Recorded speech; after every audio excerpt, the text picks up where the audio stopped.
بسم الله الرحمن الرحيم. ألف لام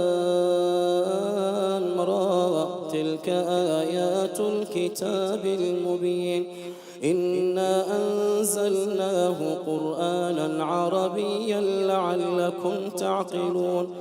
نحن نقص عليك أحسن القصص بما أوحينا إليك هذا القرآن وإن كنت من قبله لمن الغافلين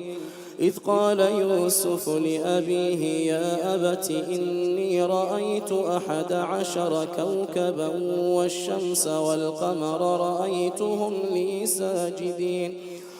قال يا بني لا تقصص رؤياك على إخوتك فيكيدوا لك كيدا إن الشيطان للإنسان عدو مبين وكذلك يجتبيك ربك ويعلمك من تأويل الأحاديث ويتم نعمته عليك وعلى آل يعقوب كما أتمها على أبويك من قبل إبراهيم وإسحاق إن ربك عليم حكيم لقد كان في يوسف وإخوته آيات للسائلين إذ قالوا ليوسف وأخوه أحب إلى أبينا منا ونحن عصبة إن أبانا لفي ضلال مبين اقتلوا يوسف أو اطرحوه أرضا يخل لكم وجه أبيكم وتكونوا من بعده قوما صالحين قال قائل منهم لا تقتلوا يوسف وألقوه في غيابة الجب يلتقطه بعض السيارة إن كنتم فاعلين قالوا يا أبانا ما لك لا تأمنا على يوسف وإنا له لناصحون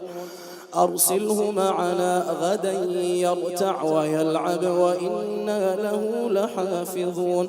قال إني ليحزنني أن تذهبوا به وأخاف أن يأكله الذئب وأنتم عنه غافلون قالوا لئن أكله الذئب ونحن عصبة إنا إذا لخاسرون فلما ذهبوا به وأجمعوا أن يجعلوه في غيابة الجب وأوحينا إليه لتنبئنهم بأمرهم هذا وهم لا يشعرون. He said, their father said, Lo! In truth it saddens me that ye should take him with you, such that I do not see him, and I fear lest the wolf devour him, because he saw in his dream a wolf attacking Joseph, while ye are heedless of him, while you are busy with playing. It is also said that this means, while you are busy with your chores. They said, to their father, if the wolf should devour him when we are, so strong, a band, 10 of us, then surely we should have already perished, we should be very weak. It is also said that this means, we should be really losers by neglecting the inviolability of our father and brother. وجاءوا أباهم عشاء يبكون قالوا يا أبانا إنا ذهبنا نستبق وتركنا يوسف عند متاعنا فأكله الذئب وما أنت بمؤمن لنا ولو كنا صادقين وجاءوا على قميصه بدم كذب قال بل سولت لكم أنفسكم أمرا فصبر جميل والله المستعان على ما تصفون وجاءت سيارة فأرسلوا واردهم فأدلى دلوه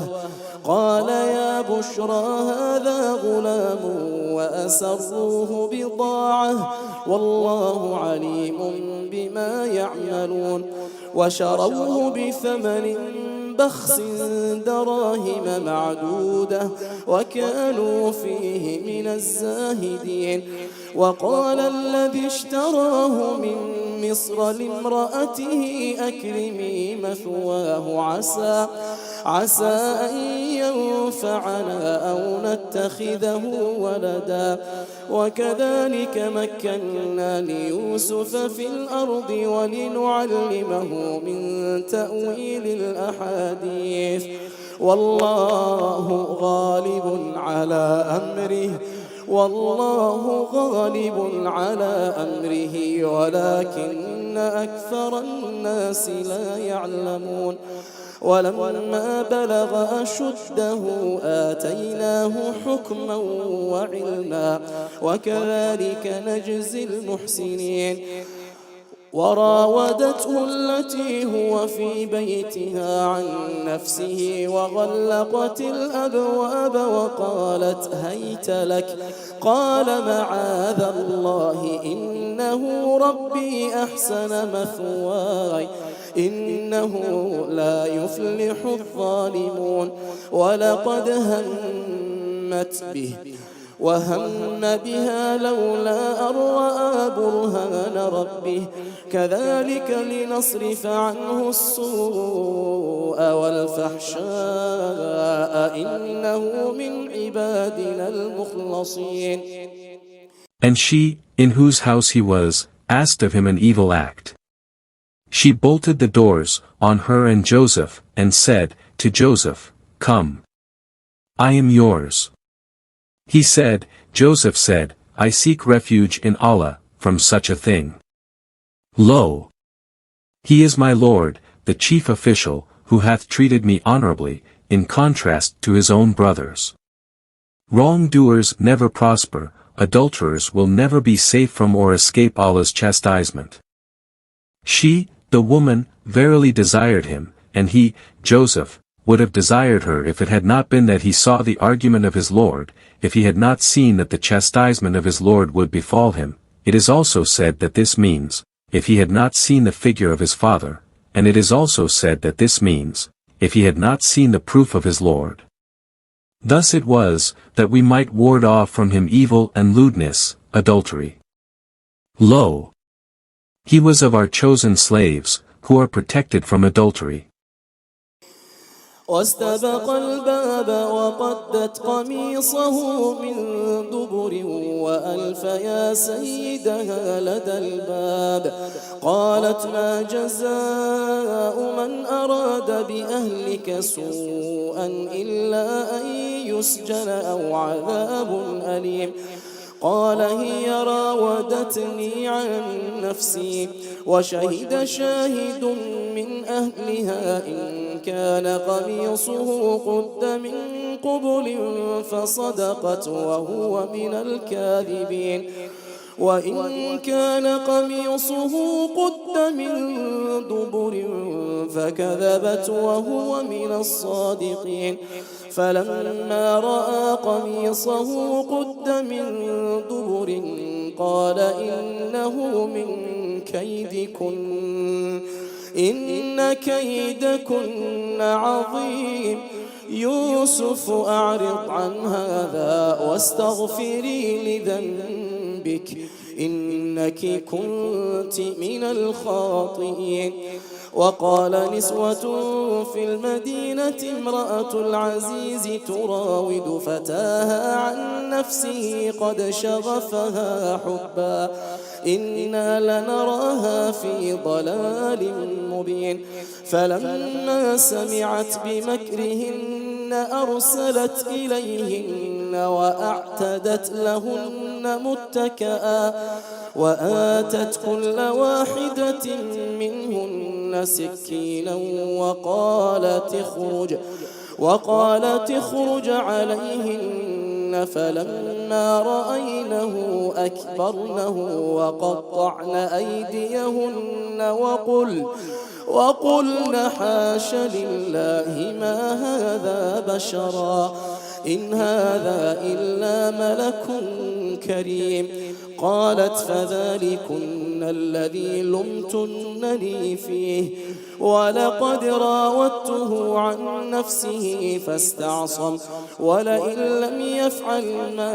آمره ليسجنن وليكون من الصاغرين قال رب السجن أحب إلي مما يدعونني إليه وإلا تصرف عني كيدهن أصب إليهن وأكن من الجاهلين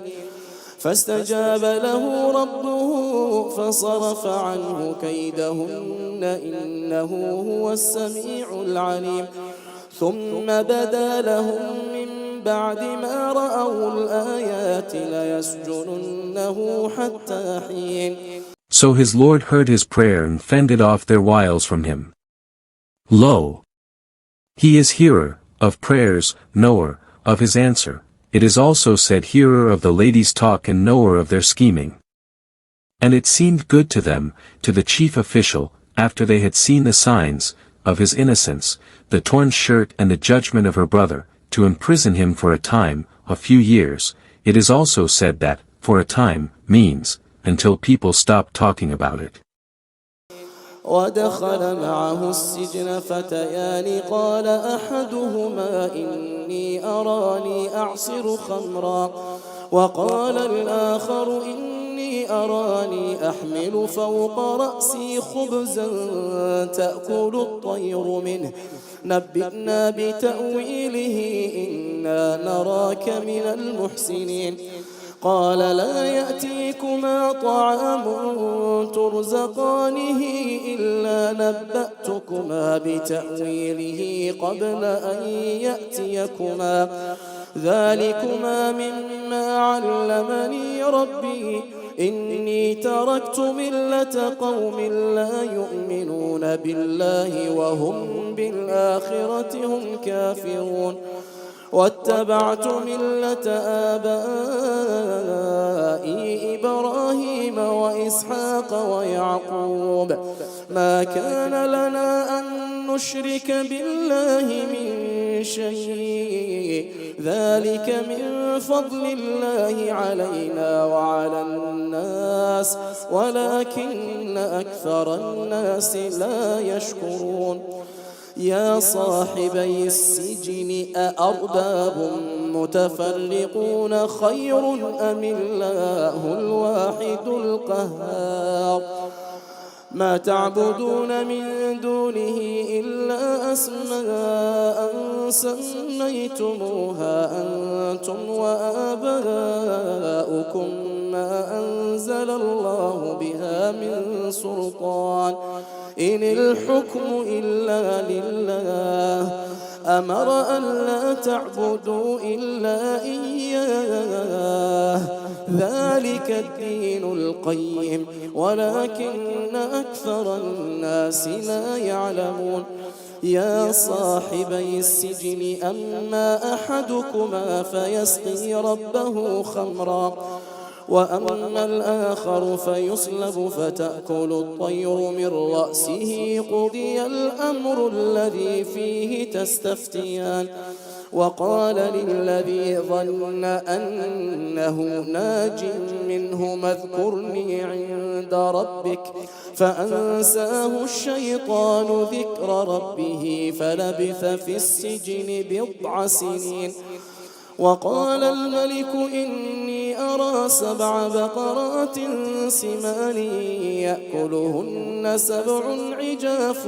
و7 سنبلات خضر وأخر يابسات يا أيها الملأ أفتوني في رؤياي إن كنتم للرؤيا تعبرون. O my 2 fellow prisoners! He said this to the prison master as well as to the prisoners, are diverse lords better, is the worship of numerous gods better, or Allah the One, the Almighty, or the worship of Allah, the One who has no son or partner, the all-conquering over his created beings. Those whom ye worship beside him, besides Allah, are but names, lifeless idols, which ye have named, ye and your fathers, you and your fathers called them gods. Allah hath revealed no sanction, no scripture or proof, for them, for your worship of them. The decision, the judgment of commands and prohibitions, it is also said that this means, judgment in the life of this world and in the hereafter, rests with Allah only, who hath commanded you, in all revealed scriptures, that ye worship, that ye profess the divine oneness of, none save Him, save Allah. This, profession of divine oneness, is the right religion, the established religion that He is pleased with, i.e. Islam, but most men, the people of Egypt, know not this nor believe in it. قالوا أضغاث أحلام وما نحن بتأويل الأحلام بعالمين وقال الذي نجا منهما وادكر بعد أمة أنا أنبئكم بتأويله فأرسلون يوسف أيها الصديق أفتنا في 7 بقرات سمان يأكلهن 7 عجاف و7 سنبلات خضر وأخر يابسات لعلي أرجع إلى الناس لعلهم يعلمون قال تزرعون 7 سنين دأبا فما حصدتم فذروه في سنبله إلا قليلا مما تأكلون ثم يأتي من بعد ذلك 7 شداد يأكلن ما قدمتم لهن إلا قليلا مما تحصنون ثم يأتي من بعد ذلك عام فيه يغاث الناس وفيه يعصرون وقال الملك ائتوني به فلما جاءه الرسول قال ارجع إلى ربك فاسأله ما بال النسوة اللاتي قطعن أيديهن إن ربي بكيدهن عليم قال ما خطبكن إذ راوتن يوسف عن نفسه